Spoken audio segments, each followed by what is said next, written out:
beautiful souls. This is Valeria Maritza at Healing Through You.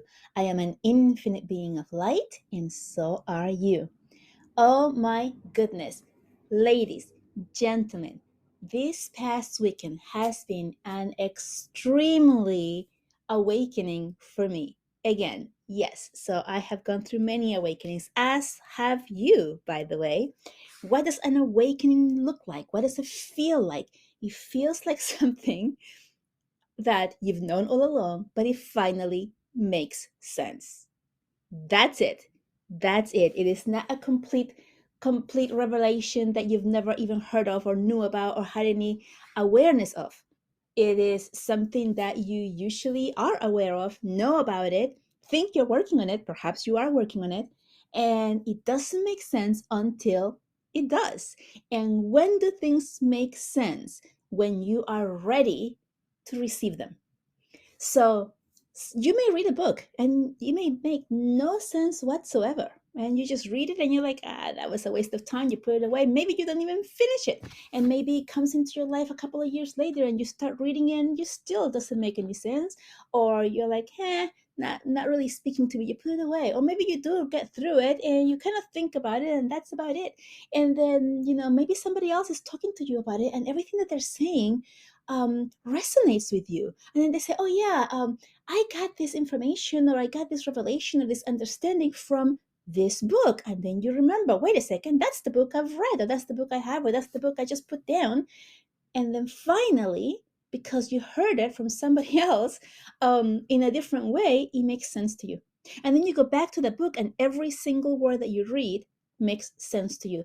That's an awakening. That is a shift. That is a breakthrough.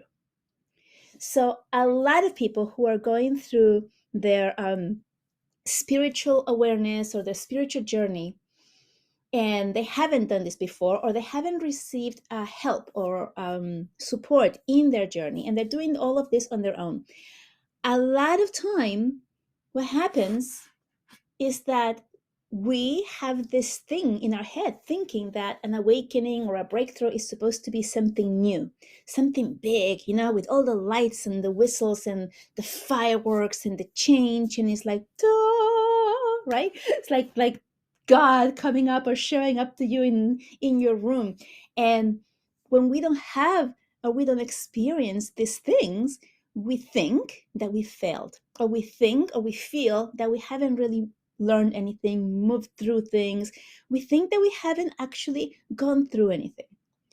This happens a lot of times. You have no idea how many times, how many people I have worked with personally that have gone through these things and they have no idea what they're doing, or that they're going through their awakening, or that they're going through their breakthroughs, because they don't have someone that can validate it, that can say, yes, that's what it was, that can say, hey, you see that thing right there? That's it. This is exactly why support is so incredibly important. And also because we, in these human bodies that we are living our three-dimensional experience, are meant to grow with others. Why? Because we are connected to everything and everyone. And so if we are connected to everything and everyone, then it makes sense that we are part of them, they are part of us, and that our growth, our journeys have to intertwine with them in one way or another. And we're not meant to just live on our own in a little cave, isolated from everyone. We are meant to be social beings, right? And to have our little groups and our little cliches of people that resonate with us, right? That's what it's all about. And then when you have your group of people that resonate with you on a soul level, then you get seen, validated, and then you understand that you're actually going through the things that you're going through, that you're actually growing, that you're actually having breakthroughs, that you're actually going through your awakening right now. So, oh my goodness, this weekend I had one of those moments where something came up, and of course, I was well aware of it. I had done tons of work on it. I knew exactly what we were talking about, but yet, in one specific second, millisecond perhaps, everything changed. And then my eyes were open. And then I was like, oh my gosh. Okay, so I'll tell you a little bit about it. One of the stories that my subconscious, me, myself, my ego, have continuously been telling me, myself, and one of the things that I have been working on is the sense of being less than. And doing a lot of work, from childhood wounds and the mother wounds and all kinds of stuff, shadow work, all of these things. The more I work on it, the more it comes up and the more it becomes really present in, like, oh, that's what it was. So I discover, some of you know that I taught art for about 15 years and I just left my job last year. While I was teaching, while I was teaching, I discovered that I was dyslexic. Not a very, uh, what do you call it? Not a very strong dyslexia, but I do have that. And I was never diagnosed. And so I always hated reading. And I could not understand why people would like reading. It was just like beyond me. Like, why would anyone want to do something that is so boring as reading? Like, you're just sitting there looking at words. Ugh, like, that was my feeling. That was how I felt. My sister, of course, loved reading. And that's all she did. And I could not understand her. I could not understand that. Well, one of the reasons that I hated reading is because, duh, I was dyslexic. And so it was a difficult thing for me to do. And I would get the words mixed up and the letters mixed up, and I couldn't make it. And my reading was not smooth, right? Because I kept tripping over my words and my sentences, and they didn't make sense. And then I was so focused on reading the words properly, correctly, and pronouncing them that by the time I finished reading the sentence, I had no idea what I read. I had no idea because I was focusing on each word. Did I say this correctly? Is this how you say it? Oh my gosh, and I'm getting like teared up right now because it's all coming back up, right? And so this has a lot to do with also reading comprehension. Oh my gosh, and I'm like really tearing up right now because I see my son, and he's 6, and he reads beautifully. He reads like, I don't know, like on a 12th grade level. He has a vocabulary that's unbelievable. He reads things and he can tell you the story. And I'm in awe at the fact that he remembers who the characters are, their names. And I'm like, how does he do that? I could never do that. Even now, I can't do that. Like, I read the stories, I get the gist of it, I get the story, but I don't understand or retain the information as to the name of each character and all of that stuff that, other people do. And now I realize why that is, right? I'm having another breakthrough as I'm saying this for you. Oh my gosh. So anyway, this is how it is, right? When we don't resonate with something for whatever reason it is, then things are hard for us. And even though we may know it and be aware of it and do work on it, more and more stuff keeps coming up and keep revealing themselves to us as we continue to do the work. Talking about it like I am doing right now here on this podcast, and more stuff is coming up for me. How does it get any better than this? Talking it out loud, writing it down, like doing automatic writing, talking with a friend about it. These are all ways of being seen, being validated, being heard, and moving through stuff, right? So these are all ways that you can do the work. The work is when you look at it and figure out where it's coming from, and then realize how this has affected your life, just like I am figuring out right now, right? Okay, now, different points of view. Different points of view come from different people because we all are different, obviously, and we all have our own different struggles and our own different stories. So for me, it was dyslexia and reading, right? Very difficult thing for me to do.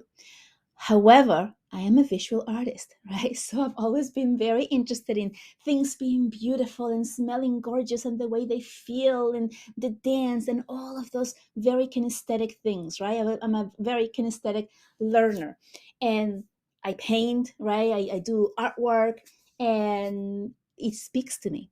And I'm going to tell you a short story. I lived in Italy for almost a year, and I was painting murals because that's one of the things that I loved to do at that time. So I was painting murals, and I teamed up with an Italian artist who was painting the inside of a disco, and he invited me to come and paint with him, and so I did. And I was there all day painting, and you know how discos are, right? They're like mostly walls, and they're dark because it's all about the environment and how it feels, you know, like it needs to look like night with the lights and all of that stuff when you go dancing at night.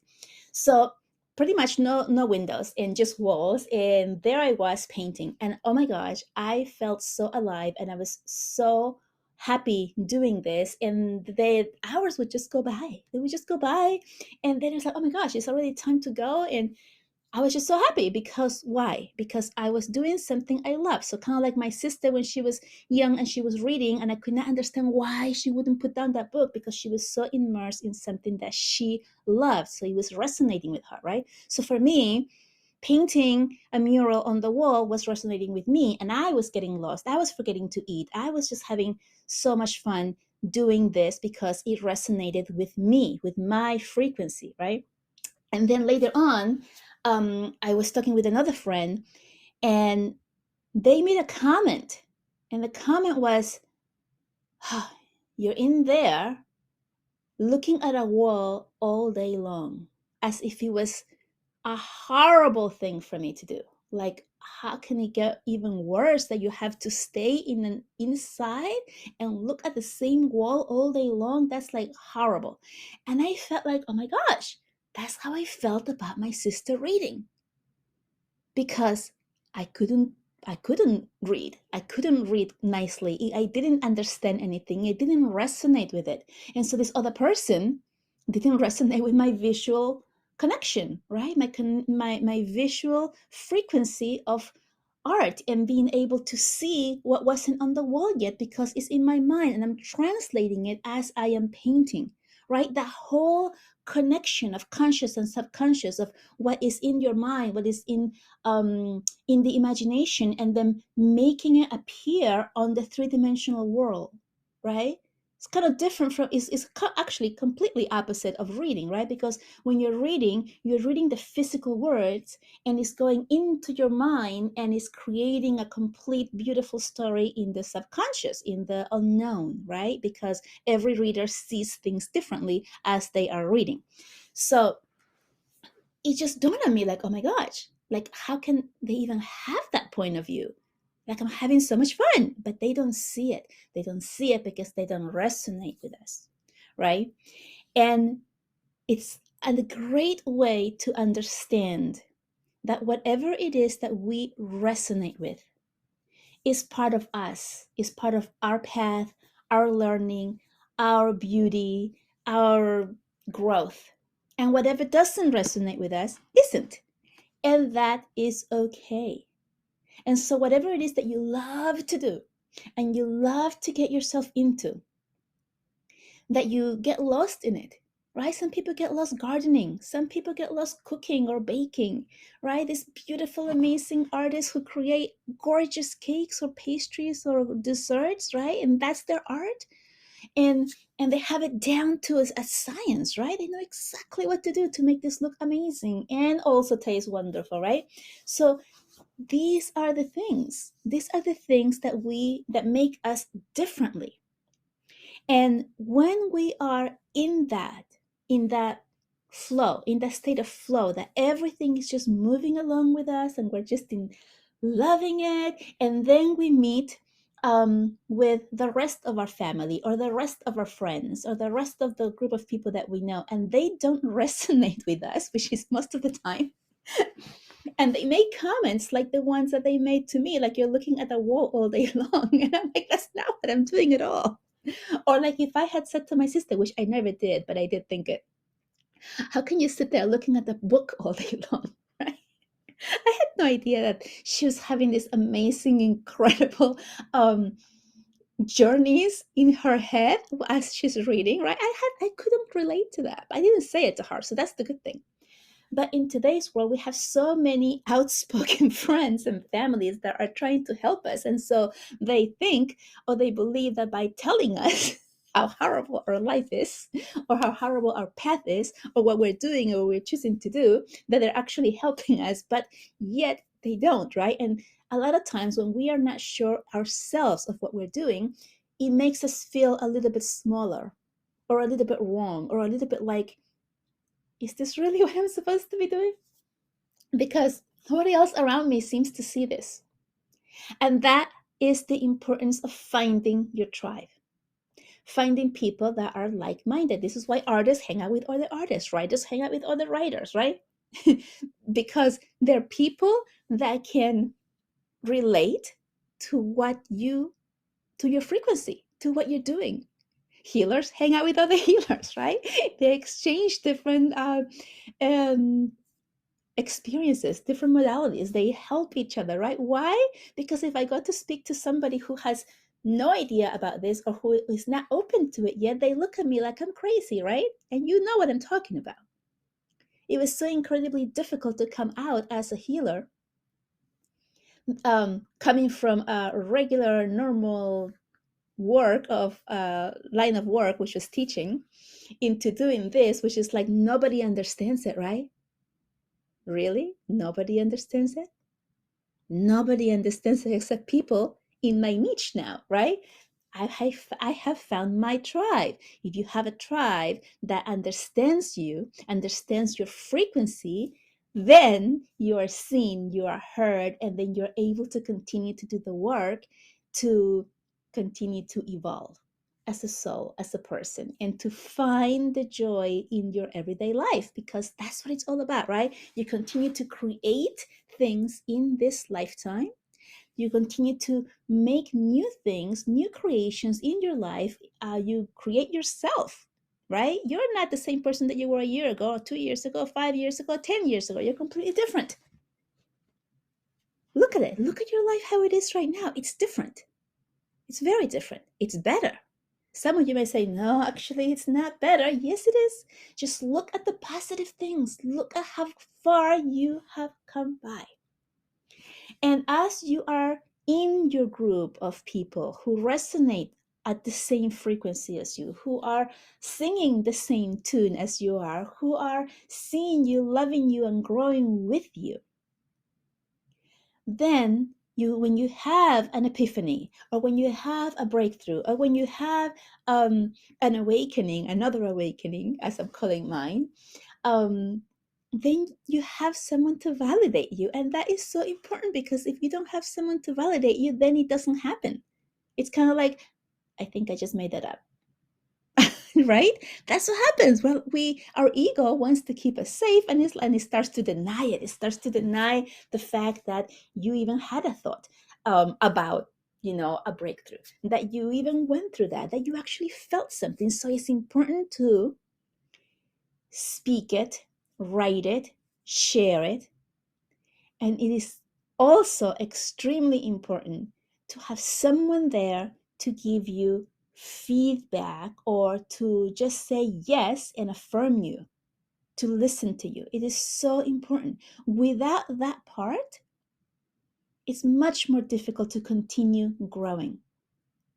This is why I keep talking about getting support, because you can go through so much and learn so much without knowing it. You may go through a whole entire awakening and have so many different things that you can do now, and not actually know it, because there's no one there validating you, and your ego is so strong in telling you that it isn't, that it can't, and that who are you to think about this? I think I spoke about this on my last podcast, that you begin to deny what you saw, felt, and figured out, right? Okay. Oh my goodness. This has been such an amazing, another breakthrough, right?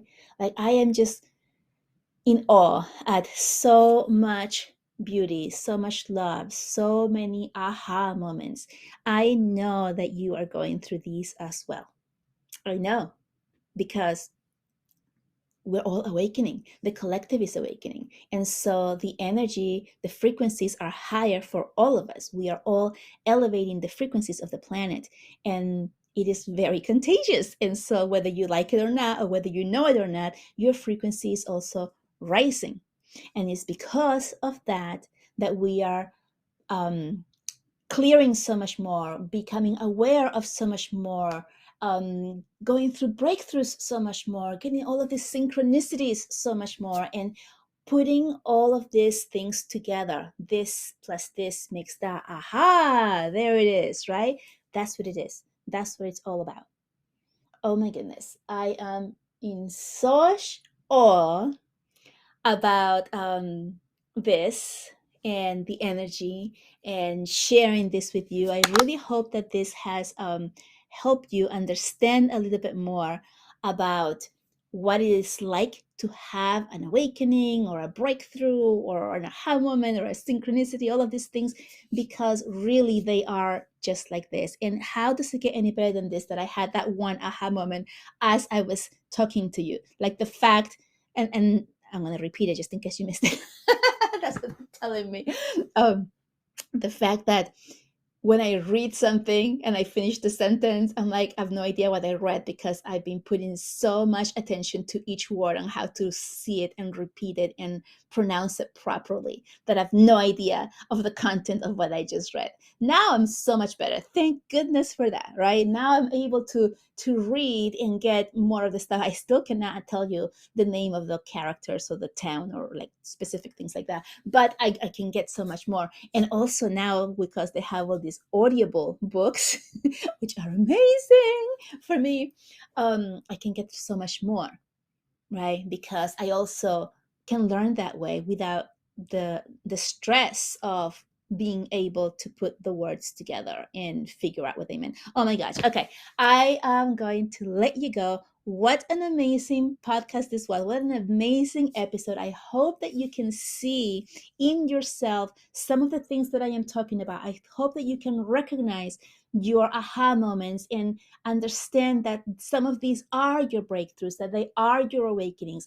Also, I hope that you have found your tribe, or that you're in the midst of looking for one, right? That you can be seen and heard of. It's so important to have that group, or even one person to start with, which is how I started with one person that could see me, um, in order to be seen, heard, and acknowledged. It is so, so, so important.